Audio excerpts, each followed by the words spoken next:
are going to jump into the malware show. I would do the usual intro. You're reading malware with me, but we're not actually going to read about malware. We're going to talk about it. So the thing about malware is anyone can basically build it if they have a good enough knowledge of technology and a good enough positioning to know where to inject certain processes, where to interfere with things that are naturally occurring on machines and all other things like that. But we want to talk about something kind of important today, how malware is actually weaponized and why it's weaponized in its most successful forms.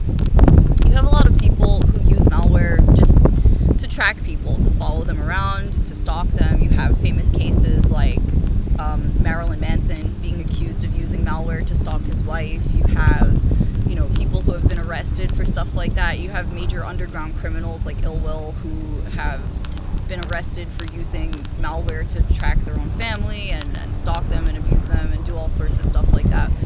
But not to get into the personal abuse of malware, we want to get into the abuse of malware in more political formats.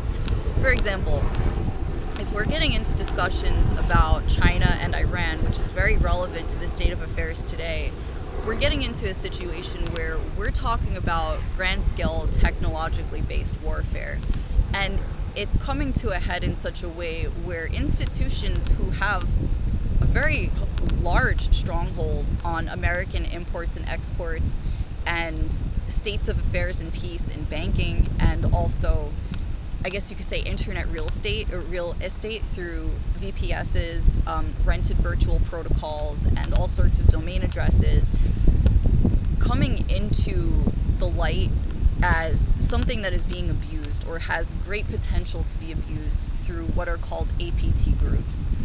APT groups are advanced persistent threat groups. They contain actors who are able to administer malware through presence, physical presence, thus thwarting physical security, which is the first line of defense in any of these things.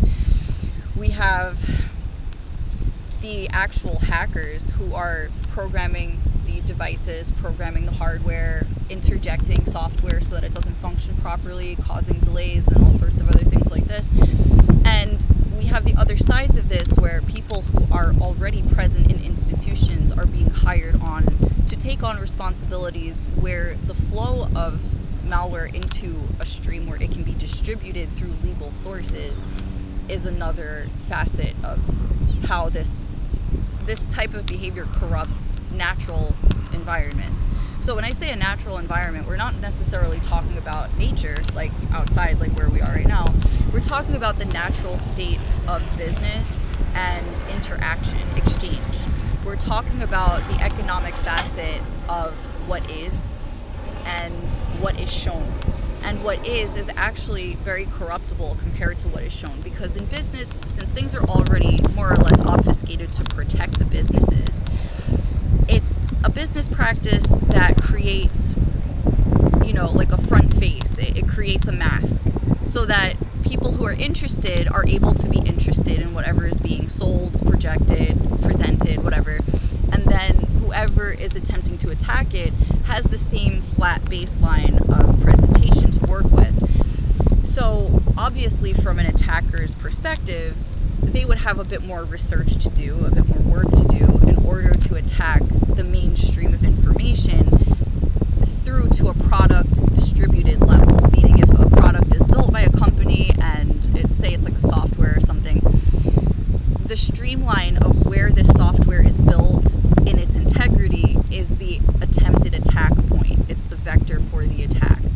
So the way that this continues in a situation where you're dealing with an advanced persistent threat group is the advanced persistent threat has multiple parts that are operating at the same time in order to continue the success of the attack, whether or not one plan works. So this is technically something with respect to China and Iran as it stands politically, where